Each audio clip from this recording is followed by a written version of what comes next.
I'm trying not to sound like I'm deep throating my medicine. All right.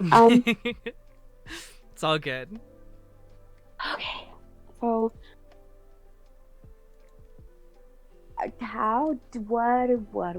that? Yeah, I want to know. I want to know about like your healthcare experience. Like what have you been through? What are your stories? Tell me a story about you and your experiences. I Let me just start from the beginning. Always a good place In to the start. beginning, well, my my grandparents met in the one of the last big state hospitals here in Michigan. Hmm. My grandmother was a child psychologist. My grandfather was a pediatrician. The hospital was closing You down. you just cut out for a little bit. I heard pediatrician. And my um, the state hospitals were beginning. The hospital was closing down basically Hmm. in favor of the new system that they have now. And essentially, my grandparents left Michigan because the new system would only be funded a third of what was required to give all of these patients that were being removed from these massive state hospitals of the 20s and 30s, um, and put into kind of more localized care facilities and, towns and stuff. Hmm. It was only going to be a third funded from what was required, right, Wow. by all these specialists. So it's this system in Michigan has never been fully funded. My grandparents left and never came back. Did not even come back when Hmm. he was so horrified. Children with schizophrenia, children that had endured sexual trauma, were sent home with no care plans, nothing, just goodbye. Uh, And it seems like it hasn't gotten that much better in the information we were reading about the mental health care facilities for children specifically in Michigan. It said they only had like 300 some beds for like the in the entire state for it's kids. gotten so bad, and the amount of children, every child is medicated, every child. Just what we had to fight to not have my kid get medicated at the first, like at the last. It's My son is amazing. He is the freaking most amazing kid. And the first school he was at for kindergarten, we had some issues because this woman, who's basically my ex girlfriend, like his other mother, Hmm. moved downstate. Uh, she just There's no work up here, so she had to. She's a substitute teacher, and she couldn't get any work, and so she had to go downstate. And of course, he's in kindergarten. It broke his freaking heart, so he was acting out a little, and they wanted to put him on medication in kindergarten. Hmm. I have ADD. Right. He does not have ADD. He keeps his, like, I know what that's like. He doesn't have that same frantic energy that I had at his age, or just he doesn't. So when I mentioned this to his principal, she looked at me and said, "I understand that you may not like this idea, ma'am, but Ooh. we have to do what's best for the school." And Oh, fuck that.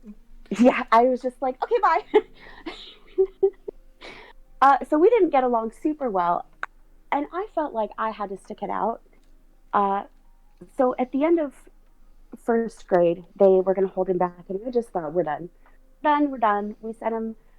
So I talked to my ex girlfriend. We're still on good terms because, when we decided to date, she decided to be a parent, and that was it. So she's, Okay. uh, relationships with kids. So I'm glad you're both she, on good terms. yeah, it's work. It's work, Yeah. but Yeah. we fight the good fight for this awesome kid. But I asked her, I was like, if you could pick a school that you could send this kid to, where would you? And so we found this school. This is a school that she'd love to go to. And this place asked me, one of the first questions is he on medication? And I said no. And they were like, oh, good. We think it's a terrible idea to medicate kids this young. And I was like, they said unless there's like a medical reason, unless there's a, the last school that he was at, they kept asking me, well, send him to the doctor, send him to the, get a doctor's opinion. Like my 9 year, my kid is in kindergarten telling fart jokes. I don't think I need a doctor to tell me that that's okay. Mm-hmm. Uh,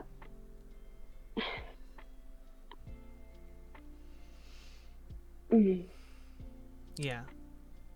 I have a friend who used to work in juvenile justice, and every kid that came through was on medication. Every family had no assistance, no care.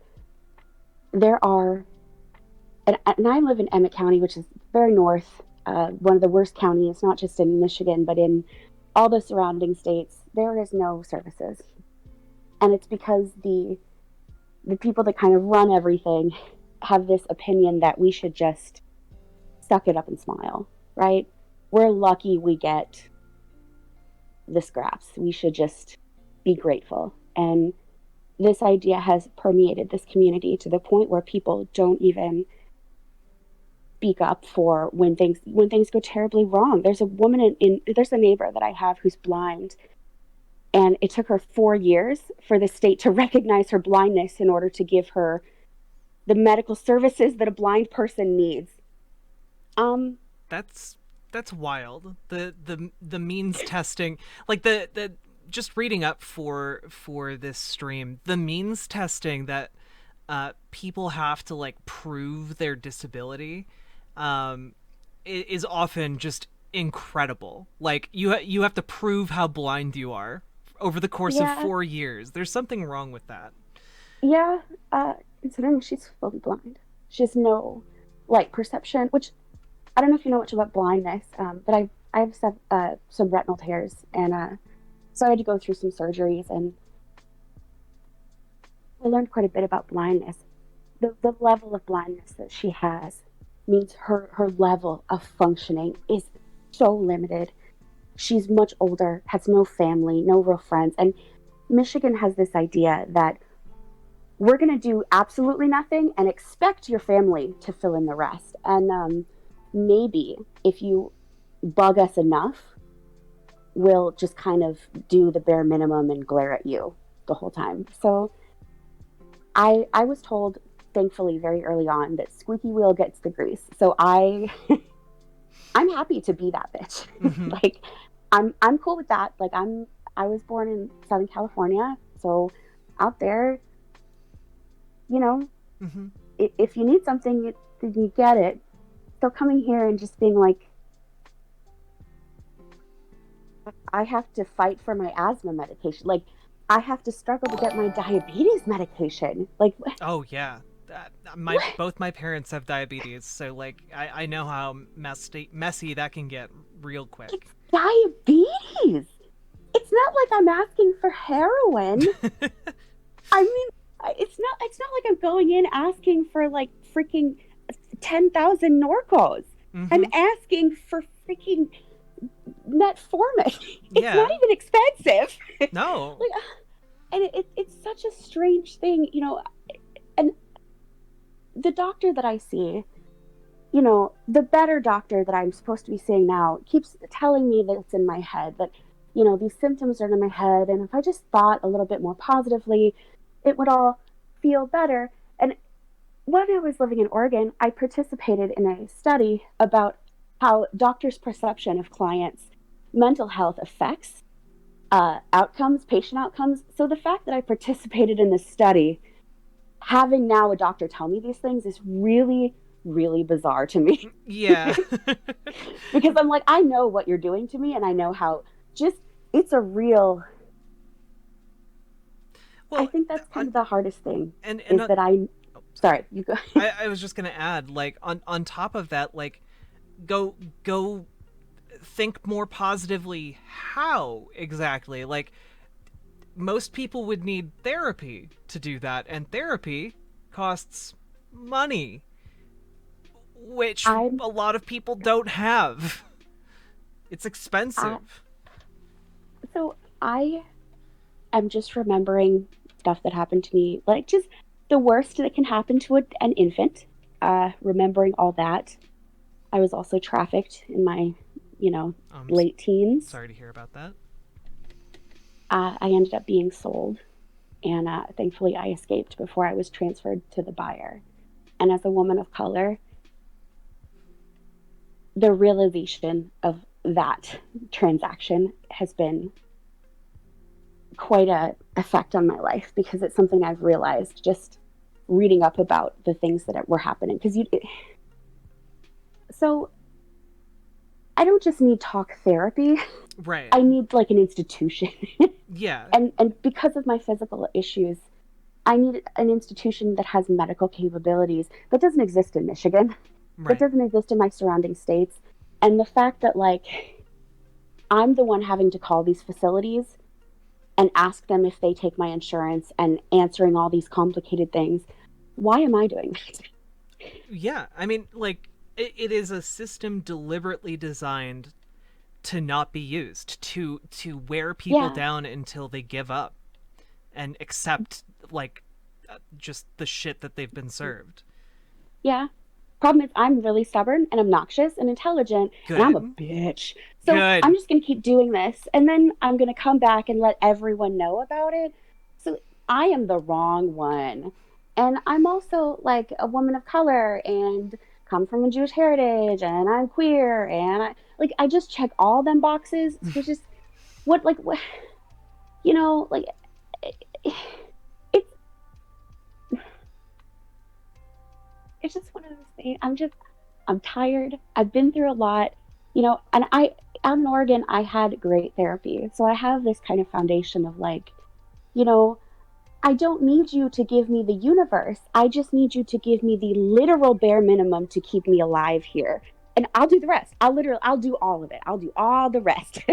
You just give me the bare minimum. And that's all I'm asking for. Yeah. And the fact that they're like, absolutely not. You're asking for too much. Like, they have the services here. And they're telling me, we don't have them. And I'm like, but you do. It says right here on this paperwork that you do, and you have to give them to me. And they're like, what? It's such a strange, because again, my grandfather, like he did this, and I can show you where he this.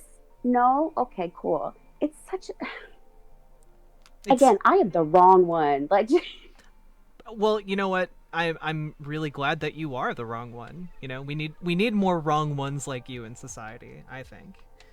Um I'm happy to be loud and not white and just stubborn. I'm cool with that. I yeah. mean, it's not easy. Like today, I called the crisis line and was just explaining that I had been raped by an ex roommate. And she felt that that was her time to then call my adult services worker to let her know that I was vulnerable and needed, I don't know. And I'm like, so you're going to get in my business and get a case started? Like, what are you? Yeah, what was your goal? You thought that was going to help. Yeah, like, so I'm here being like, and then she's like, well, you sound calmer now. I'm like, oh, honey, I had to disassociate from all of that other stuff because I don't feel safe here. So I had to bring someone else out to cope with your BS, honey. No, no, no, no. Like, I am still an absolute mess. Yeah. That mess just had to go elsewhere because you are being a lot of words I don't want to say right now. Because we're gonna keep our petty to ourselves. it is just so much work, and it's so much energy, and it doesn't have to be that way. It really Oh, and doesn't. and the sad thing is, I have a therapist through CMH. That's the mental health program that they never funded. My therapist is amazing. Hmm. He pays for programs out of his own freaking pocket to try to do his best, but he's told me he's nowhere near equipped for the level of torment and torture that I've endured. Nowhere near, and that he is going to stand with me and walk this road with me no matter what because he has a lot of clients in the same situation. Hmm. And he says a lot of them are women of color. A lot of them are, Native American. A lot of them have suffered horrible, horrible tragedies. And they are being horribly abused by the system and he doesn't know what to do. He's about to lose his job over fighting for us, to get better care and better treatment. And he's basically being told, you need to shut the F up. Yeah. And it's the agency that is supposed to oversee this and stop it. I have a friend in this agency, and she's almost lost her job trying to get me help. It is,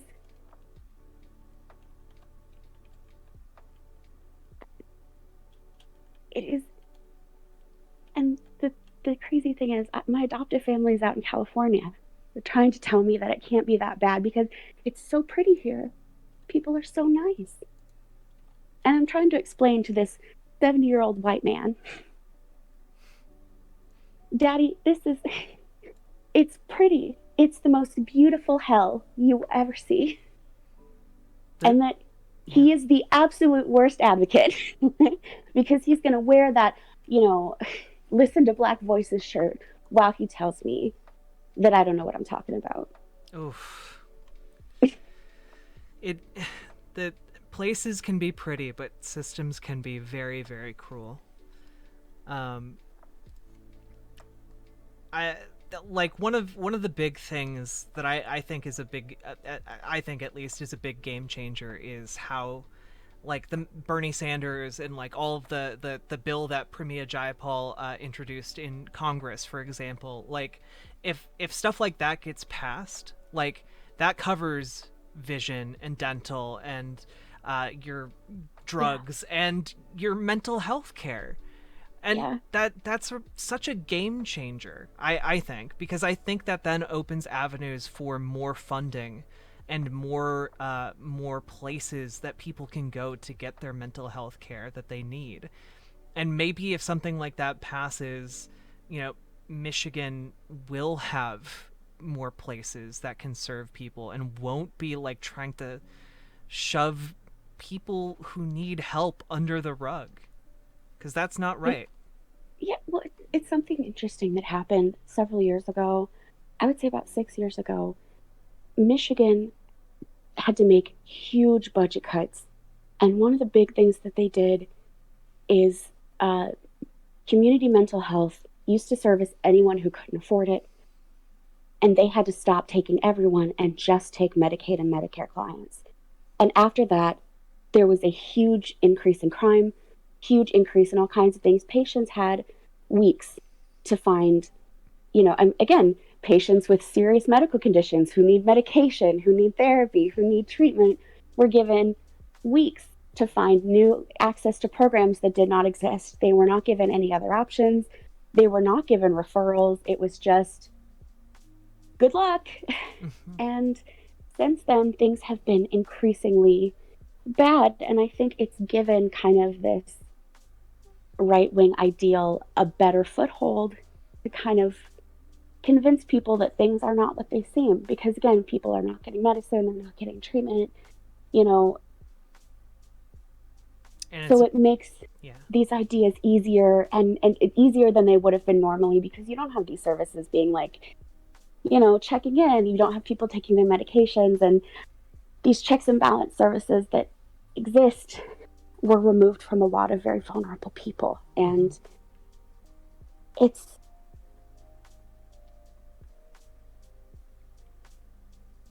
it's there is a part of me that worries a lot of stuff happening is a little too, I don't know. I hate conspiracies, but it Honest, all sucks.